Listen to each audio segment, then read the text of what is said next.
our presentation. So I've started now, and then I will also share just the introduction to our wonderful speakers today. Give me one moment for that. I'll pull that up.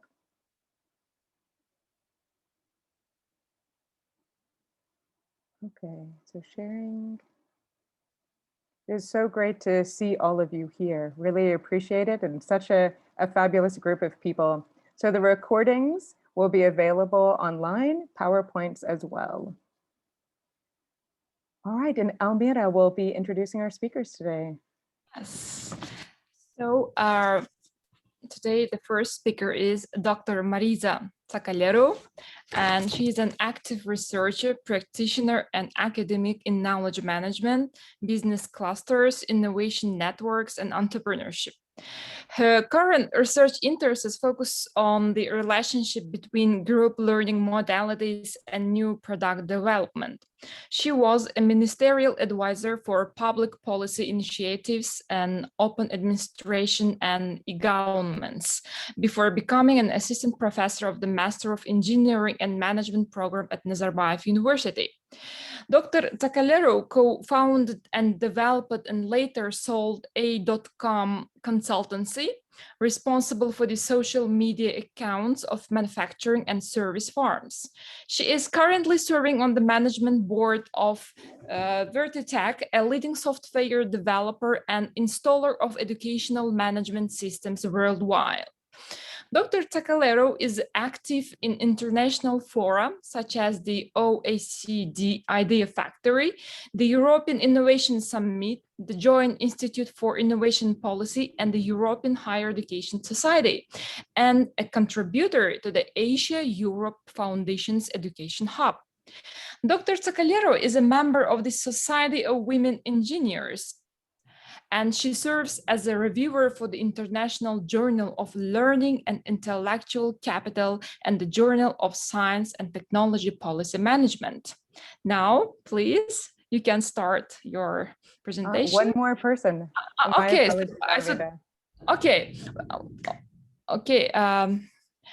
The second speaker is our Dr. Asma Perveen. And Dr. Asma Perveen earned her PhD from National University of Singapore under Mechanical Engineering Department in the year of 2012. After completion of her PhD, she worked as a research scientist at Singapore Institute of Manufacturing Technology for more than 2 years. Prior to joining the Department of Mechanical Engineering, Nazarbayev University, she was working as an assistant professor at Bursa Orhan Gazi University in Turkey. Now, please, you can start the presentations. Thank you so much, Almira.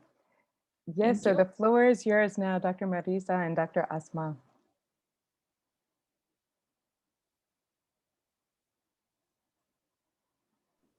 I can share my screen. I hope everything is okay. You can hear me, you can see me, you can see my slides, right? Looks great. Oh, great. So I am really happy to be here today. Thank you, Anna. Thank you, GenCon, for inviting me and giving me this opportunity to present my thoughts in your consortium. My short speech is going to be on why and perhaps how we can empower STEM women to serve as transformation agents for society. So as you know, my name is Mariza Tsakalerou. I'm an industrial engineer, and my interdisciplinary research is focusing on knowledge management and innovation. So as any professor does, I'm going to speak on our subject from the point of view of my field of expertise. Imagine yourself as a tiny fly looking through the glass. You only see a tiny fraction of the window, and you think that there is no object standing between you and whatever delicious treat is from the other side of the window. The fly probably thinks that the glass isn't there. So there it goes, straight to the window glass, and bam, it bumps into something invisible. It looks around this large glass window, and even if there are dirt smudges all over the window, it probably can't see it because of its very small size. So the fly repeats the process again and again. But whether it's one fly or many insects, birds, or other animals, this is a common phenomenon. Many living creatures beat themselves against a glass window. Some of these beings can also be called women in STEM, and the window can be called this invisible barrier that prevents us from exploring the full potential in our field. And that's why we are talking about women's participation in STEM. Being a faculty in engineering, I'm acutely aware of the issues that handicap women in STEM.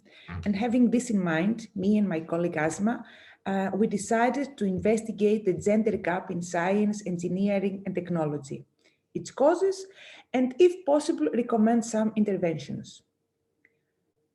We know by now that long-standing biases and gender stereotypes and work conditions are steering girls and women away from science and related positions at various stages of their life. UNESCO actually estimates that only around 30% of all female students select STEM-related fields in higher education. But at the same time, increasing the proportion of women in STEM higher education does not necessarily translate into a greater presence in research or in high positions in STEM professions. We have, as the speakers before me highlighted, we have female students that are actively pursuing bachelor's and master's degrees, but the numbers drop off abruptly at the PhD level. And increasingly, women are more prone to abandon a research career than men. This discrepancy actually widens at the research level, with men representing 72% of the researchers' pool. So this is the leaky pipeline phenomenon, and it is part of what I'm going to discuss today. Why this is happening? Is this okay? What can be done? These are some of the questions that I'm going to address today, and I hope it will motivate the discussion and calls for action. There is this inherent belief that men are simply better equipped to handle certain jobs. It's not just me saying that. There are numerous examples, and I'm going to state some that are close to our field, which is education. So, for example, we have data, we have information from the Case Center organization on the top awarding case studies and the best-selling case studies that are distributed to colleges and universities every single year. So for this window between 2009 and 2015, a total of 53 different case studies were selected. Some of them were bestsellers for several years, and some of them were bestsellers and award winners. You would expect to see few women at least featured in this elite population. But what was found was quite surprising. In these 53 case studies, women were simply absent in 24 of them, totally absent. Only 7 of them had women featured as a protagonist. And that's the funny part, 2 out of those 7 case studies that had women featured as a protagonist, they were actually men. The case author felt that there weren't enough cases featuring women and simply changed the name and therefore the sex of the protagonist. So 46 case studies written by men, including the ones with women protagonists. But none of the teaching notes for these case studies with women raised their gender as a potential issue in analyzing the case. And I mean, in some cases, in some courses, this should seem relevant to the course topic. This is a very critical omission because research shows that similar behavior is interpreted differently when observed in a man or a woman. We have a very interesting example. We have a pair of Columbia Business School professors that they took a Harvard Business School case study about a venture capitalist named Heidi Roizen and changed her name to Howard in half of the class they taught. So both the groups were given this identical case study about a real-life entrepreneur. The study was describing how this person became successful in her job by using personality and good networking skills. So imagine this in a Columbia Business class course.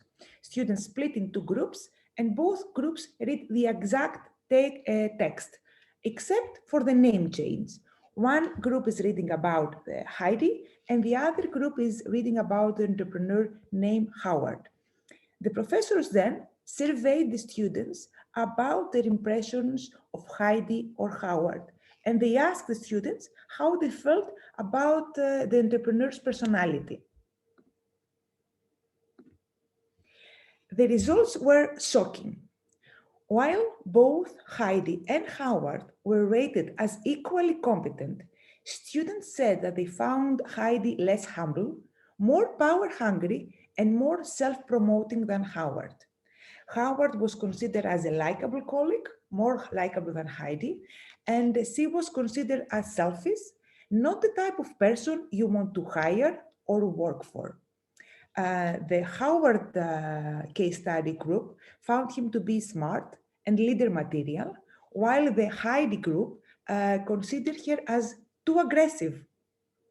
The text was identical. Why were the results so different? The only difference was the name that this reflected on the gender. Success and likability are positively correlated for men and negatively correlated for women. When a man is successful, he is liked by both men and women. When a woman is successful, people of both genders like her less. And this becomes the norm that leaders are mostly men. So consequently, women are facing this huge dilemma in the workplace. They are led into a double bind. In order to be successful, it becomes necessary to demonstrate behaviors that are typically associated with men. Assertiveness, rigor, self-promotion. But as women apply these exact same techniques to demonstrate their competence, their behavior is misinterpreted as selfish, aggressive, difficult to work with. So when women act like men to display the masculine characteristics and traits that are associated with leadership, they are not liked. But when they are softer and they are displaying stereotypical female traits, they are liked but not seen as competent. It is really important to raise awareness about this topic with both men and women. This way we can all challenge our very own biases and critically assess how gender stereotypes have been manifested in a work environment. Please take a look at this graph. Men are mostly assigned, when they go through reviews, they're mostly assigned the attribute analytical, which mostly resonates well from an organization standpoint. It's like to interpret, to strategize. But on the other side, compassionate, where is assigned for women, is more relationship oriented. So if you are an employer, who would you like to hire? And this was the why part that I was discussing. And I will move on to the question whether this is okay. This has been the status quo for many years. And I want to focus on why women in STEM is important. And you're probably thinking, well, Mariza, you're a woman in engineering. That's why you're saying that. And I'm not just saying these things because I'm a woman in STEM, but because there is an emerging realization of the world about the importance of diversity in general and women in particular on innovation and economic growth. So, what does it take to create innovation culture? The keyword is diversity. The concept of diversity in the work environment means nothing more than understanding, accepting, but also recognizing the value of differences between people, different cultural characteristics, different scientific specialization, and of course, different race or gender. The presence of women in innovation has its own specialized role.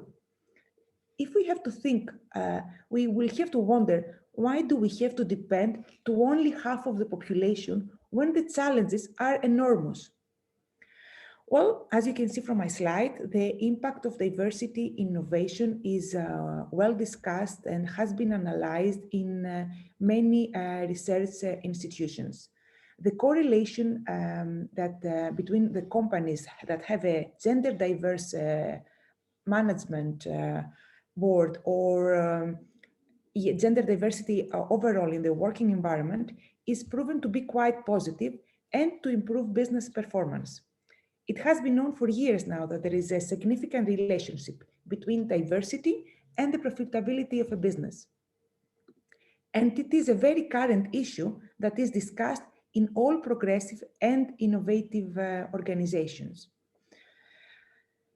The evidence for this need on diversity are plentiful. The numbers are there. We have a study from the University of Maryland and Columbia University. They studied the effect of gender diversity on the top firms in Standards and Poor's. And they studied a list of 1,500 firms. They examined the size and the gender composition of the firm's top management teams for 25 years. This is not a small sample. And then they looked at the financial performance of the firms. And what was found was that on average, female representation in top management leads to an increase of 42 million in firm value. They also measured the firm's innovative intensity. And they found that companies that prioritize innovation, they saw a greater financial gain when women were part of the top leadership ranks. The examples are everywhere. Studies from MIT and Carnegie Mellon state that the greater the proportion of women, the better the team's results. And at the same time, female business executives are tripled in the number in the recent years, but the overall percentage of female business executives is still 50% less than men. So going back to my questions, diversity, it's not okay. We cannot afford the situation of not having more diversity and more inclusions for reasons that go beyond social issues, whether it's on a case study or real life. It's of great importance to realize that businesses with great diversity in their skilled human resources tend to perform significantly better. The schema is quite simple. When we are limiting the experiences, the views, the perspectives of the members of an innovative team, the number of solutions that are explored is limited. The best case scenario would be that just fewer ideas will be evaluated. But the worst case scenario means that all the inherent prejudice of a team will be normalized. The hard reality check.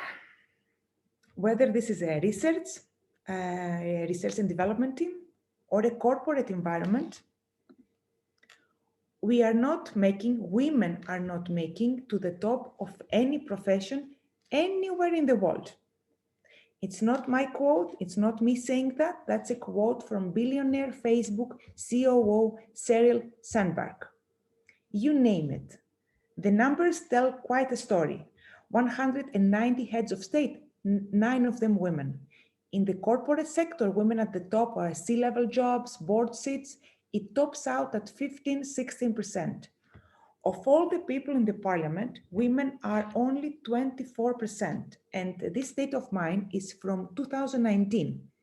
The numbers have not moved much for the past 20 years. And in some cases, they are even going into the wrong direction. And whether we like it or not, we are using money as a proxy for position and power. This report was released 2 weeks ago, and it uses a different measure of who has the power on a college campus. This report looks at who holds the 10 highest paid jobs at the US top research universities. The report is called The Power Gap Among Top Earners at America's Elite Universities. They reflect on publicly available data on more than 2,000 top earners at 130 research universities. The key finding, as you can see from the slide, is that women are notably absent among those top earners. And we are talking about higher education.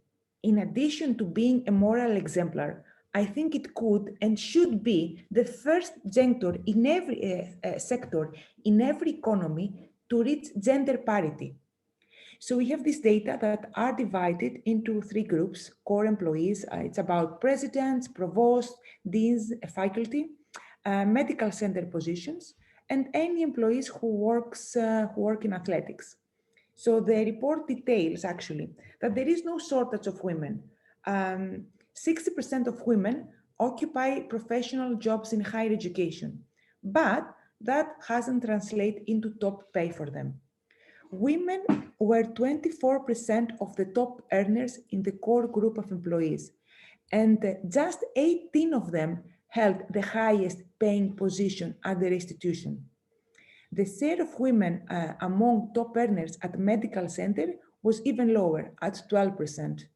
And of course, the group of employees that women did the worst was athletics.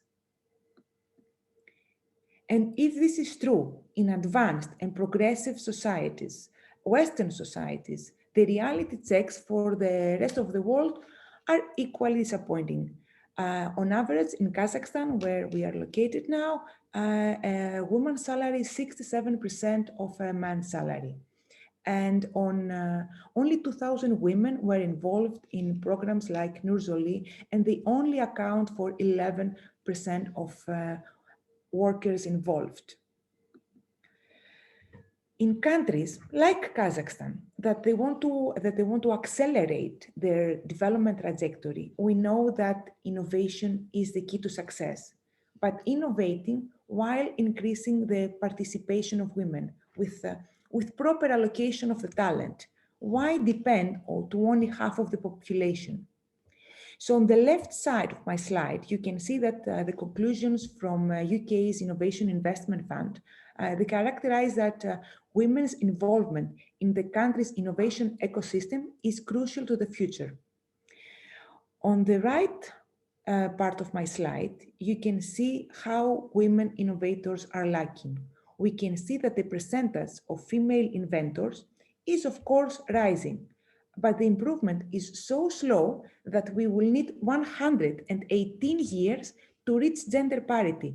We will need 118 years for women to reach 50% share of inventors. Women's participation, of course, in boosting economic growth is not just a theory that is manifested in research papers. The transformation of economy and therefore the society unfolds through the gender equality. This is not only a pressing moral and social issue, but also a critical economic challenge. If women, who account for the world's half working age population, they do not achieve their full economic potential, the global economy suffers. McKinsey estimates that achieving employment parity will result in a whopping 26% additional growth of world GDP. And as this report states, both advanced and developing economies stand to gain. Yet, the fact remains that women comprise barely a third of all researchers. And this is the challenge that we are all facing that calls for solution in several levels. There is no holy grail. There is no holy grail. We know that. But if there is something quite powerful from our side as educators to contribute, I mean, we cannot do much on the policies that need to enact regarding pay gap or gender audits or even prohibiting pay secrecy. The value of our profession lies in personal development of the students and not only in their academic skills. And in this case, this aspect is equally, if not more important. Our job as educators starts long before our students reach the level of pursuing a top job or a political appointment. Our job is to keep more women in the STEM field because we see a lot of women dropping out even before entering the game. I have seen this in my work at the Master of Engineering and Management program. I'm quite disappointed that only one of my students I saw was here earlier, Madina. I can sense empirically how female students gravitate towards me. And I can see that they have this thirst for a role model to follow. Part of the solutions that are recommended in the programs of the schools and the universities is that we should have more female mentoring. But what I'm discussing today, what I think that we need to know as individuals, what are the messages that we as academics should get across to our students? These are the things that I am thinking out loud with you today. So as I was trying to wrap up my presentation and highlight my main message, I recalled vividly the speech of Christine Lagarde that she gave at Nazarbayev University. She was still then the head of IMF, and of course, an amazing role model for women everywhere. So probably her most referenced, her most famous quote is the one on your screen, that for women to get to the top, you need skin as thick as a crocodile. I relate more strongly to another quote of hers. Ask yourself every day, did I help another woman today? And I challenge you to think about this quote. Thank you. Thank you so much. Well, thank you. Asma, do you have something else that you will be sharing, or? Yes, Asma has also. I'm not so sure. We're out of time, I guess, right? If so, I'm okay with this going further also, right? So I'm available. I know that others may need to leave, but you have come prepared. And so if it would be great if you can choose if you want to go ahead and present your work, that would be great. This is being recorded. It can be shared elsewhere, or if you want to schedule another time, we can do that also. All right. In that case, I can carry on. All right. Great. Thank you. Wonderful. All right. Let me share my screen.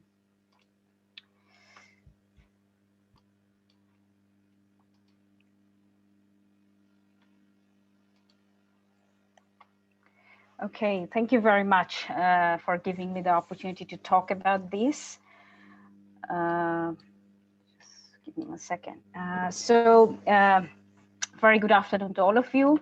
And with the continuation of the presentation that is done by Mariza already, I just would like to pitch in some more information regarding the women participation in STEM. So I would like to basically talk about why we are talking about women participation. So what's happening in USA and Europe, just to give you an idea, and we want to see a bit of a Kazakh perspective in it, and then what happens in NU itself. And maybe we are on track or we are not on track, so we'd like to have some kind of summary based on that. Now, okay, I'm sorry. Okay, so the first question that comes in mind is why we are basically talking about this woman participation in STEM. So Mariza already talked about the projected GDP growth with more and more women participation in STEM, right? So we all like money, good paid, well-paid job, and good economic independence and so on. So it seems like that we already have a lot of reasons for us to just overcrowd the STEM, but that is not the case clearly. So what I would like to do is I would like to throw some light from a different perspective. I would like to see why we see this woman perspective in STEM, why we need that woman perspective in STEM.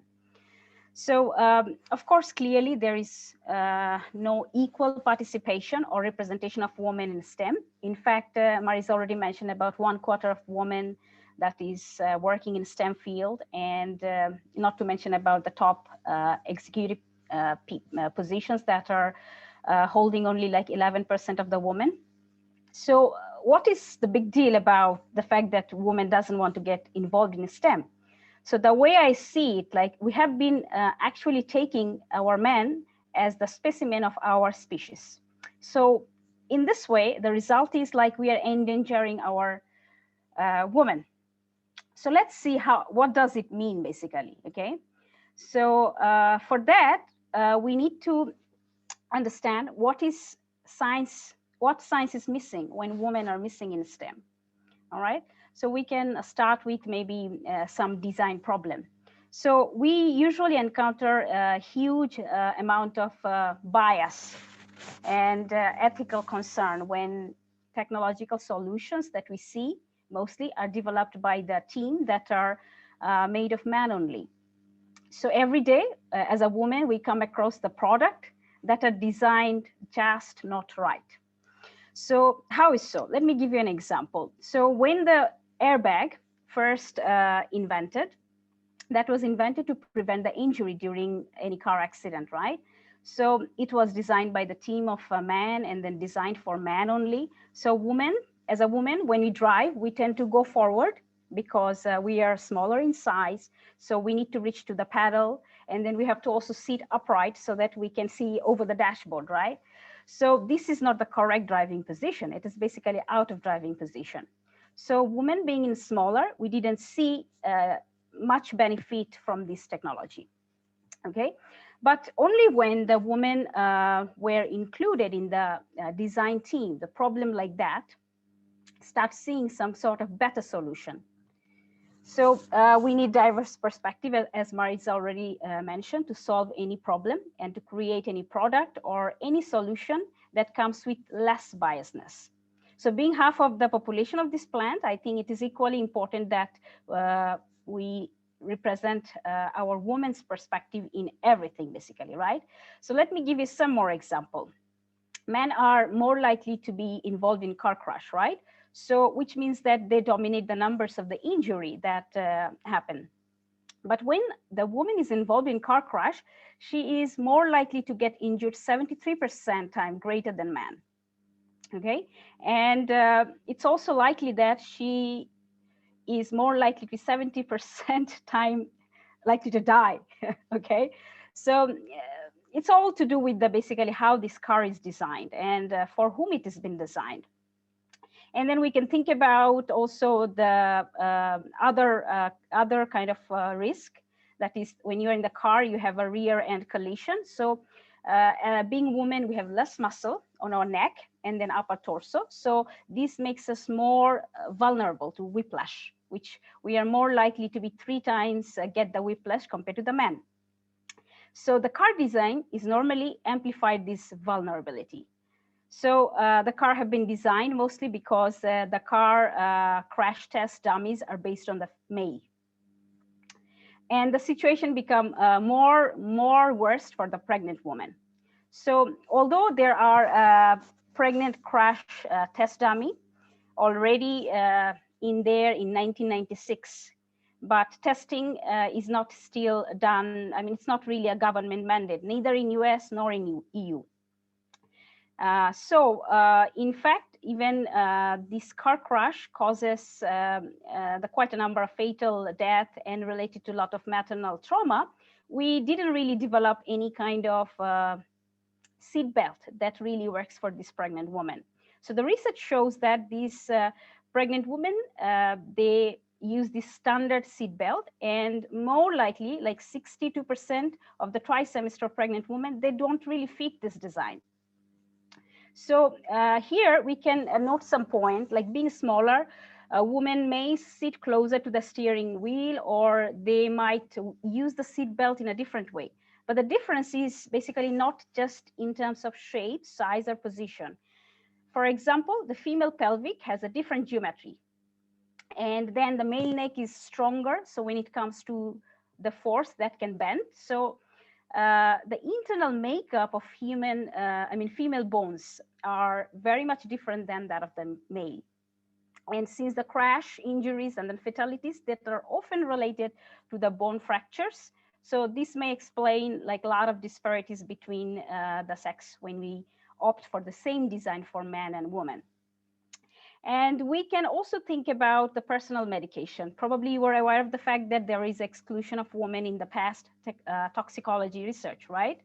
So it has created a lot of flaws in our understanding about the adverse health impact due to the exposure to different kind of toxic materials such as arsenic or mercury, lead, and etc., which constitute serious public health problem worldwide, and it affects men and women in a different way.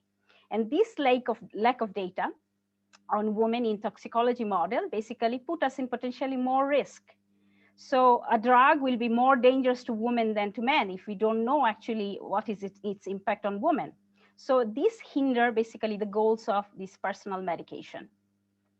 And then another example could be the voice recognition product. When this product comes in the market first, this the employee at the administrative position, they which is most likely occupied by the woman, basically, they couldn't really make use of this product efficiently, because this technology generally worked better for men because it was made a team that is made of entirely men.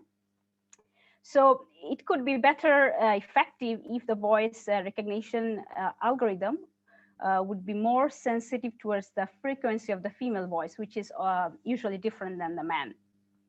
So the designer may believe that they are making the product for everyone, but in reality, they are mainly making the product for men. So it's time to start designing for women by including the woman in the STEM team, basically.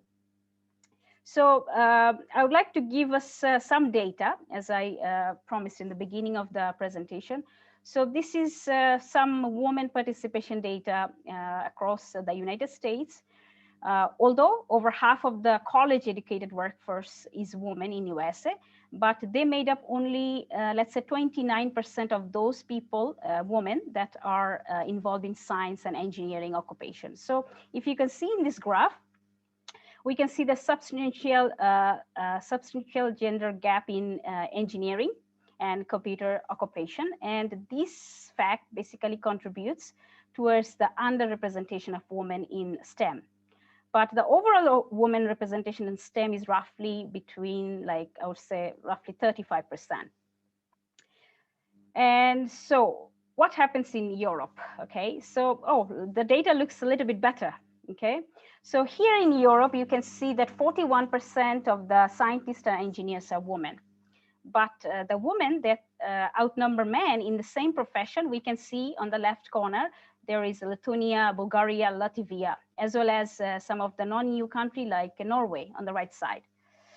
But less than 1/3 of the researchers are women in, let's say, Hungary and then Luxembourg, and more surprisingly in Germany, which was led by accomplished female scientist, Chancellor Angela Merkel, right? So across the Europe as a whole, men usually dominate in high and medium technology manufacturing sectors. So there are 83% men in those sectors compared to 55% man engineer in the scientific service, okay? And of course, if you look at the Norway, their data looks good. It's looked like 55%. So they lead the world in gender equality due to, I think all of us, we know about this, the ambitious welfare and the social policies that they are offering to the women in their workplace. And let's see. So I gathered some of the data about women participation in some other developed country. And although it appears that women has fair share of overall participation in STEM, but if we look at very closely, we see that only the natural science seems to have the bigger women participation, and engineering, and then construction and information technology.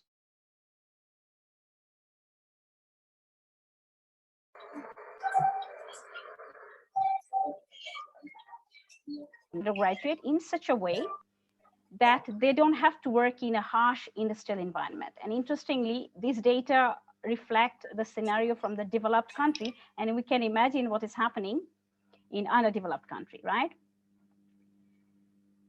And okay, so yeah, I tried to gather some data about Kazakhstan. So this data looks interesting to me because, as you see, these are the enrollment data. And according to this data, the share of female students basically outnumber the male student, almost all area except the technological sciences and technology and military and security sector.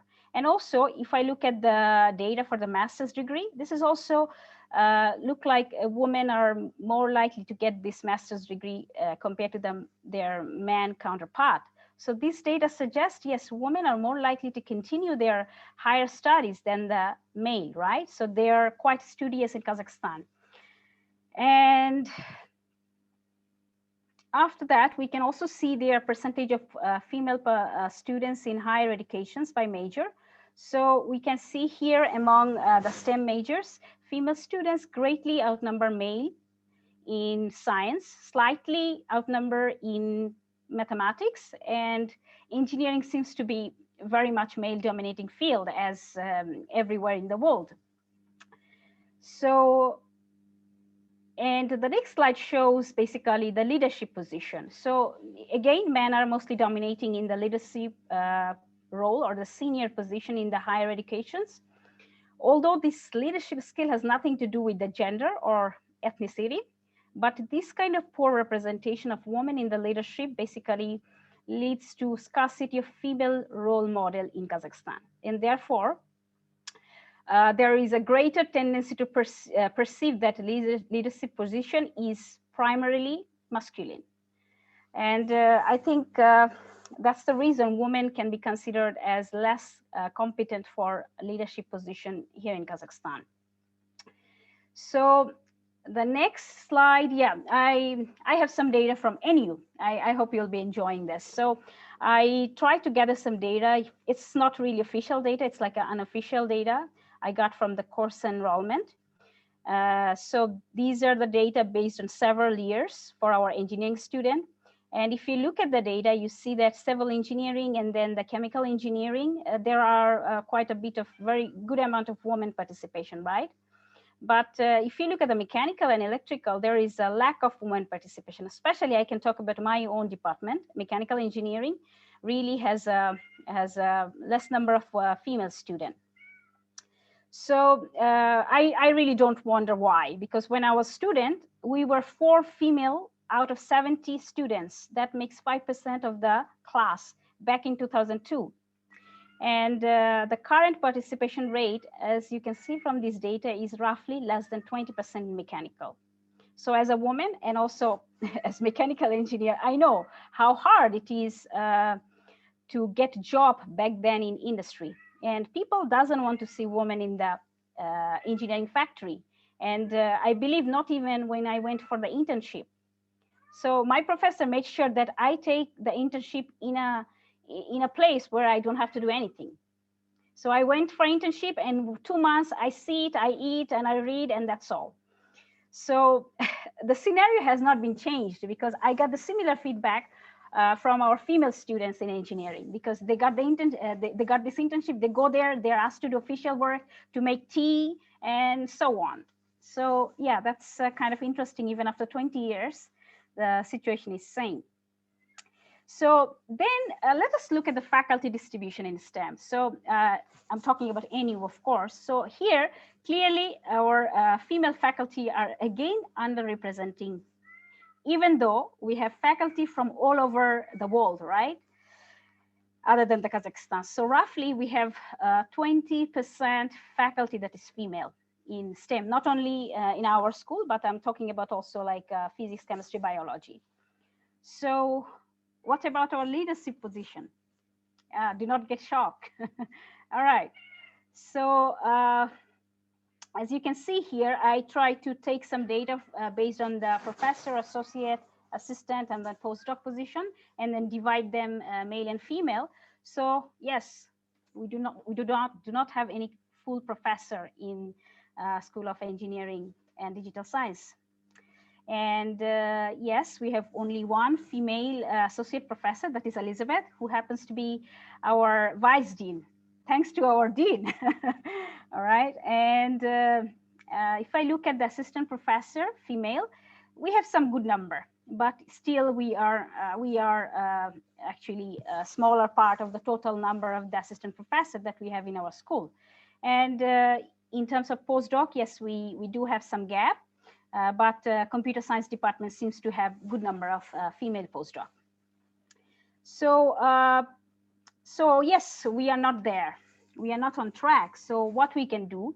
So yeah, I mean, I do know what we have to do, sort of, because I am woman and I have been through this, and also I am sort of rare engineer in engineering, because you will not find a lot of mechanical engineer in engineering. So, but based on some great thought that has been already put up by some greater mind, I just gathered some ideas. Okay, so what we have to do, we need to create awareness and support about how rewarding this STEM field could be. So it is our opportunity as a woman to do something greater for the humanity and for our planet. So only awareness is not really enough. So we need to make sure that our girls get exposure since their early childhood. And they know about the choices that they can make later in their career. And this effort can start in early childhood, but it must continue in the middle school and then high school. And we need to give our girls some role model. Mariza already discussed about this, because this role model gives them believe. They can believe on themselves because they see there are women out there, okay, that may make this thing possible. So they can also believe on themselves. So apart from that, we need to create channel and organization to assist the women and make them aware about these STEM career opportunities and growth. All these opportunities that we discussed, we need to make our next generation or the girls aware of those things. And last of all, yes, we also need to work on the policy to make every environment supportive for equal participation of women. We have to make it like a culture, and then we have to break the stereotype that we cannot do that. So this is something probably we will not be able to do that, but those people that are, I mean, those that are in the leadership position, that are in the senior position, they can help in this policy making, all right? So based on what we have discussed, as our society faces the greatest challenge of this 21st century to ensure the healthy living for everyone, to adapt the demographic changes, and then looking for solutions to climate change and then environmental sustainability and so on. We always look forward to science to provide the answers. And to find these right answers, the science needs to deploy all the best talent it can have. And until now, the success rate in attracting and then the retention of this woman has not been very good. We all know that. So we need to increase the number of the women participation in STEM field. It's not only about the harnessing the best talent to tackle all these challenges that are faced by the humanities, but science is also the foundation of well-paid careers that boost the economy. And when we boost the economy, in turn, it gives us the greater social and political voice of our own. So as per the World Economic Forum's report, the benefit of this can be very large. We can share as a society the whole benefit. So a diverse workforce can keep our perspective fresh, and our ideas can be even more innovative when there will be equal participation of men and women. So if it is not the world we want to live in, I think we all have to get involved. We have to speak up, we have to be assertive. And I'm not saying it's going to be easy, but I think we don't have much choice based on the fact that we saw so many bias, even the design of the product that we use. All right, so I guess we are limited by our imagination, so we just have to think bigger. Thank you very much.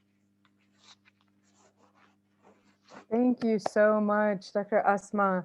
This is both of y'all. This was just really so many things to think about, and the active solutions also of how we can move forward.